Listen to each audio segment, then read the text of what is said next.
I mean, chill out, Dengar. Chill. Just chill. It's only a minute. All right. And welcome back. This is your man, Warrior, and I want to talk to you guys about the Bounty Hunter reworks. Now, everybody's going to go up to the forums and they're going to check out the page, and you're going to get hit with a wall of text, and it's going to be very confusing, or it may be for a lot of people. That's where I come in. This is exceptionally easy to understand. If you just tuned in, you are lucky, because we are going to go through and simplify this entire new contract process starting now.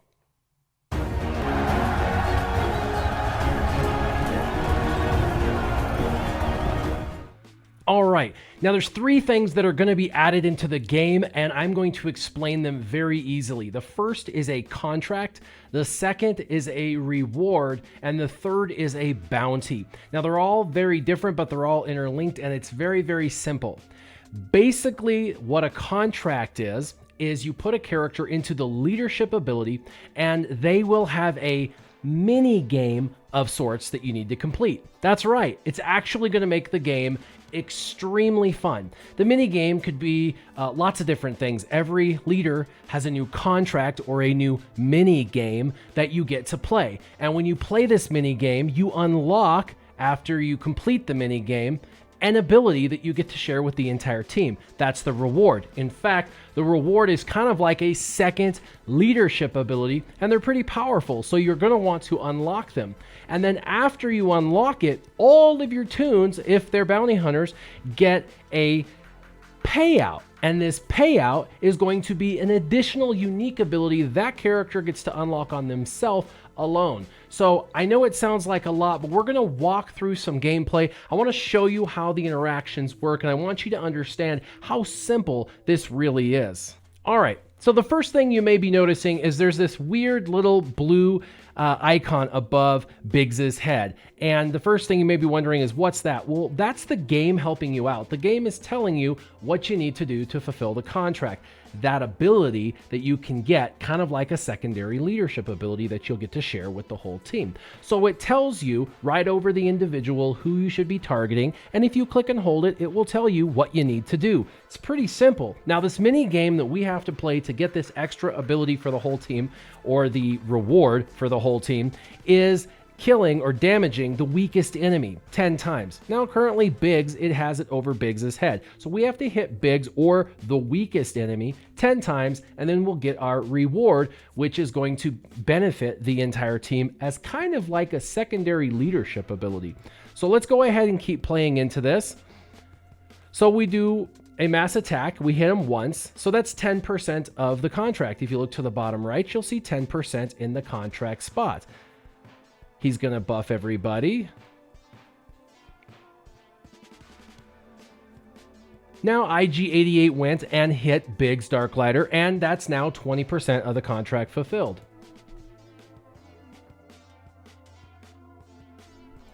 Now you might be noticing that we just threw a thermal detonator and it didn't register 10%. Now this is why. The contract is getting damaged 10 times. The thermal detonator will count, but it will only count when it goes off. Now, you may notice that Biggs was killed and then brought back to life by Jyn Erso. You'll also notice that the contract's back on his head because he's currently the weakest opponent, and it's only at 40%, but you noticed it was a mass attack with 5 people. So to better understand that, you have to understand the contract will only register hits while they're alive. So the first 2 hits, because we were at 20, the first 2 hits registered. Then when this mass attack occurred, 2 of the 5 hits registered before Biggs was killed. The other 3 were overkill and did not fulfill the contract. So we're currently at 40%. Now he's back on the board, so we'll just keep plugging away at killing Biggs. And there's another one, we're at 50%. And now we're at 60%. Now you'll notice something very peculiar. Biggs is dead, and so for some people they may think, well, I fulfilled the contract. I killed the weakest link on the opponent's side. This is where you have to make sure you're reading the contracts carefully. The contract actually says you have to do damage 10 times to the weakest opponent. The weakest opponent has now shifted to Jin Urso. So the contract, or the blue target icon, is now on her, and you notice the bottom right indicator shows you're 60% through to completion of this contract. So now we have to go ahead and go after Jin. You can see if you click on the head what it has. Now there was 2 hits. We're now from 60 to 80%, and it has since moved to Wedge Antilles. Now the contract is on Wedge Antilles to get the bonus. Now the first thing you're probably thinking right now is well, with Bossk and his contract, you have to kill the whole team before you even get a benefit. This isn't always going to play out this way, and this may not be the very best example. This is just a good example so you can see slowly how the contract and the reward payout work. So we're at 80%. We need to do damage 2 more times. We did. And so now the blue icon goes away. And if you look to the bottom right by Boba Fett, just on the top right, you'll see he has a little contract card.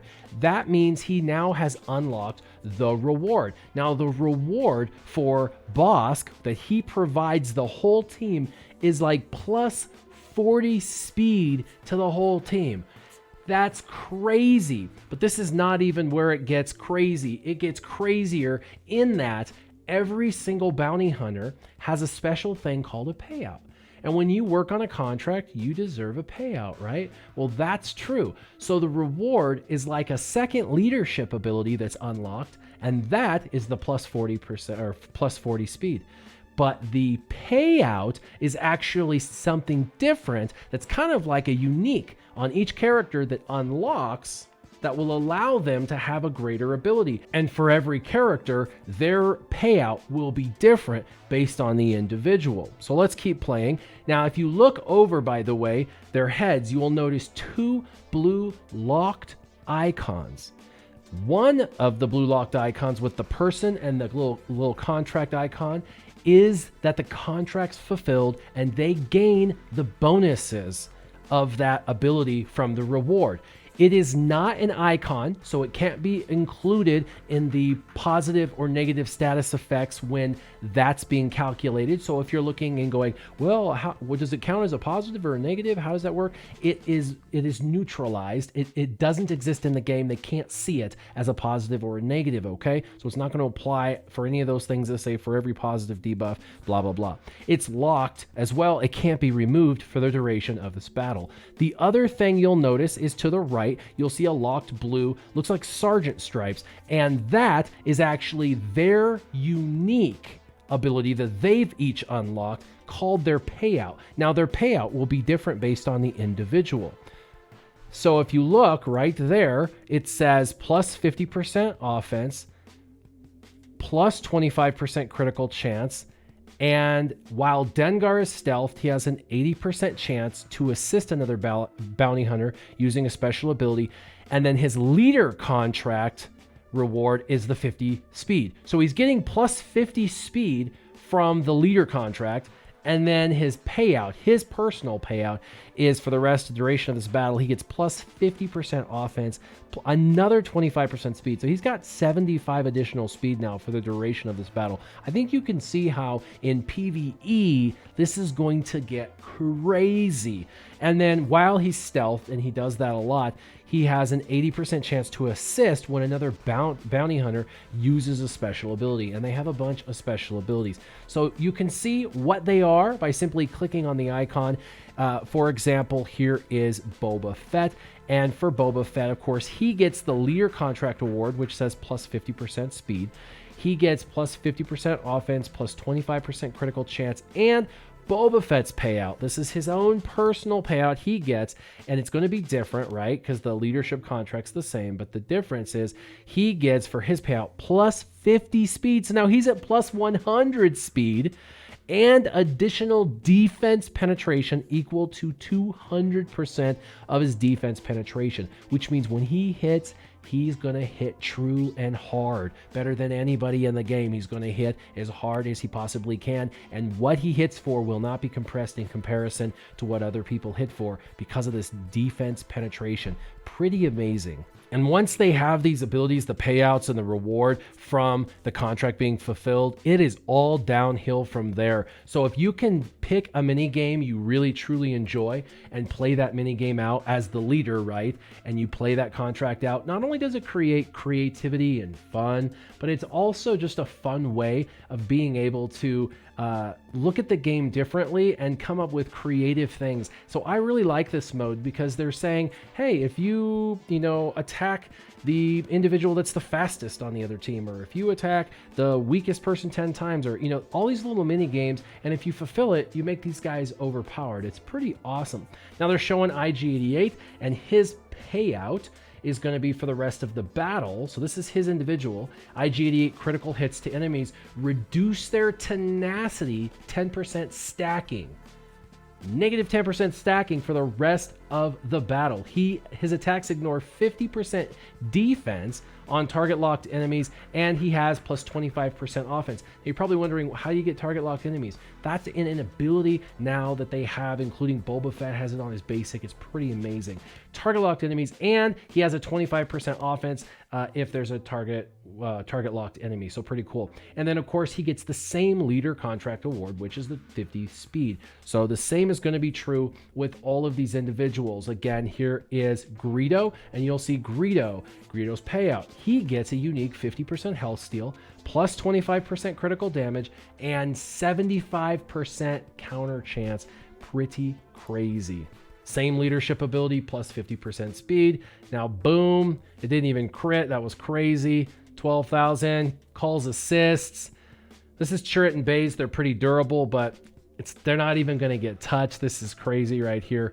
It's going to be pretty fast now that they want the battle to actually go on.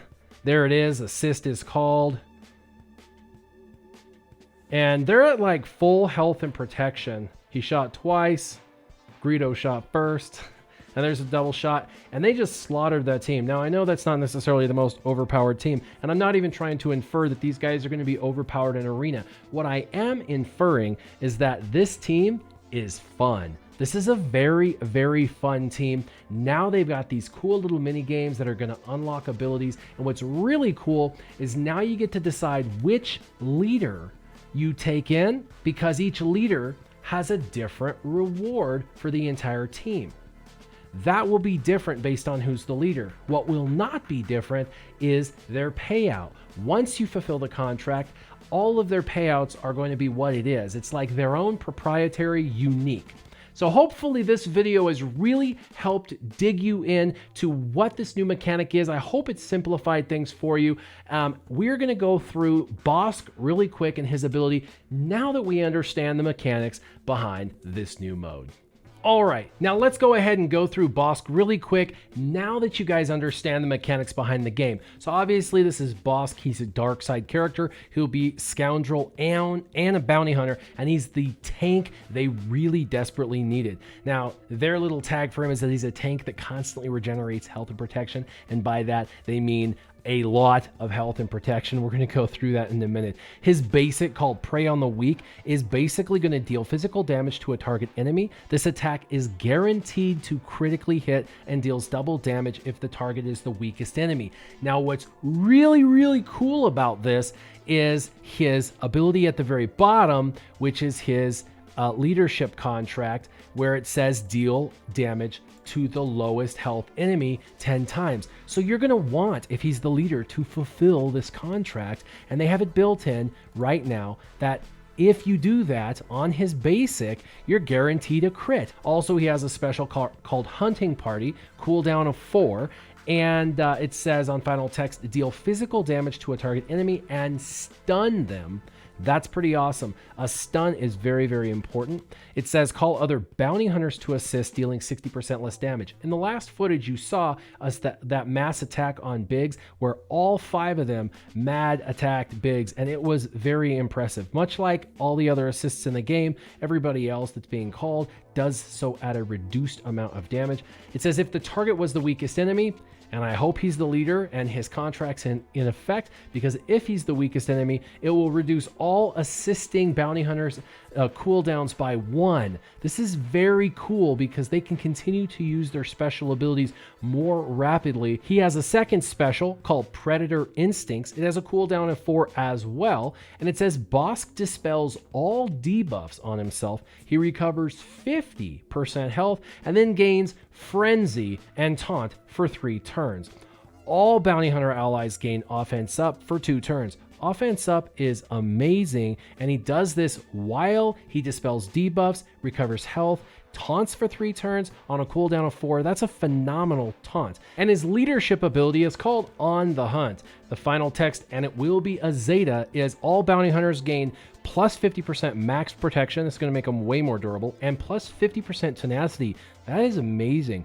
All bounty hunters will gain 100% defense while they're at full health. So unless you're going against teams that potentially Sith or Night Sisters, you're going to have full health for quite a while. So with that, you're going to get 100% defense. That's pretty awesome while they're at full health. Whenever an enemy suffers a debuff or resists, so whether they take the debuff or not, so if you throw thermal detonators, like Greedo's throwing thermals, and they don't stick, or if they do stick, all bounty hunters recover 5% health and protection. He regenerates everybody, not just himself. This is overpowered. This is amazing. When Bossk is in the leadership slot and not the ally slot, of course, he has to be a leader. His contract is going to say, the little mini game that you have to do is simply going to say, deal damage to the lowest health enemy 10 times. Pretty awesome. The reward to everybody on the team who's a bounty hunter is going to be plus 50% speed for the rest of the battle. Pretty awesome. Now, he has a unique, and it is going to be that Bossk, it's going to be a Zeta as well, so he has 2 Zetas. Bossk has plus 50% defense and 50% max health while he has taunt, so he's crazy durable, and he gains 50% offense and 50% health steal while attacking buffed enemies. Most of your enemies will have some, if not a lot of buffs, including the current meta. So that means that as long as he's got taunt, he gains 50% offense and 50% health steal while attacking buffed enemies. When Bossk loses his taunt, which could happen like 1 out of every 4 turns, because his taunt's 3 out of 4 turns, he gains taunt for 1 turn if the weakest enemy has protection. So if you're not fulfilling what you're trying to do, which is, killing the lowest health enemy, he's going to continue to taunt, even though his taunt has expired, as long as they have any protection. So if you're going, if they're a really tanky team that you're going against and they have a lot of protection and you're working through it and his taunt expires, yet you haven't even gotten through their protection, he'll continue to taunt for 1 turn. This is a very, very cool mechanic, and I'm excited to see how it plays out. Now, his payout, this is going to be what he gets personally, kind of like a unique ability that's unlocked through these contracts, is whenever he receives a reward from a contract, he also gains the following payout. This payout is he recovers 5% health and protection every turn at the start of his turn. Also, he gains half as much, which is 2.5% health and 2.5% protection, whenever any bounty hunter starts their turn. Now, a lot of people are going to go run to the forums and they're going to read all of the other bounty hunters, and I'm not going to go do that in this video. This video is already far long enough. I think you can go read the wall of text. I just wanted you to be prepared, so when you go read that wall of text, you kind of know how to read the text and you kind of see a video on how it plays out so you can understand it, because this is simple, guys. Very, very easy, folks. Basically, they come in, they've got a mini game to play, which is going to make them extremely fun to play. And when you fulfill that mini game, the mini game's obligation, you get a new leadership ability to share with everyone, and that is called the reward. And then everybody gets their own uniques unlocked, which are called their payouts. It's very cool. It's very ingenious in the game, and I'm really, really excited to see all of the theory crafting and all of the PvE content that's out there. In fact, a lot of people love the PvE, and I'm really excited to see what everybody does. As always, if you have questions or want clarification, leave them in the comments down below. And as always, keep your gaming on. Warrior out.